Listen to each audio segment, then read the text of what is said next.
La compo officielle du Real Madrid face à Mallorca ce soir vient de sortir, les amis. On reste sur la même composition que le match précédent. On reste sur la même compo que le match face à l'Atalanta, les amis. C'est-à-dire au goal, on aura notre cher Thibaut Courtois. Et devant lui en défense, les deux méchants Rudiger et Militao. Et sur les côtés latéraux, bien évidemment, Mendy et Carvajal, le capitaine, les amis. Au milieu, malheureusement, on aura notre cher Tchouaméni qui rêve de jouer défenseur depuis un moment. Mais là, vu qu'il n'y a pas Kamavinga, on n'a pas le choix, on le remet. Et devant lui, bien évidemment, on aura notre cher Jude Bellingham et Valverde, les deux joueurs à 4 poumons, les amis. Franchement, la dernière fois, ils m'ont régalé. Et je pense qu'aujourd'hui, pour le premier match de Liga, face à Mallorca en plus, ils vont encore sortir un match de taré comme d'habitude. En attaque, les amis, étant donné que Carlo Ancelotti a opté pour le 4-3-3, on aura notre cher Rodrigo, Kylian Mbappé en pointe. Et à gauche, on aura Vinicius. Rodrigo a énormément impressionné les dirigeants du Real Madrid la dernière fois, c'est-à-dire face à l'Atalanta. Ils ont kiffé son match. Donc, ça m'étonne même pas de le voir encore titulaire aujourd'hui. En ce qui concerne Kylian Mbappé, j'espère que son match d'aujourd'hui sera meilleur que celui de la dernière fois face à l'Atalanta. Parce qu'on sait tous que malgré son but qu'il a marqué, il y a énormément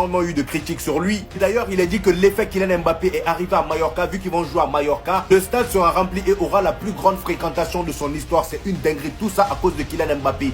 Des policiers, influenceurs, personnalités du football et artistes seront au stade pour voir Kylian Mbappé. Alors là, mon ami, là, t'as intérêt à prouver. Vinicius, quant à toi, je sais que tu vas prendre encore une masterclass.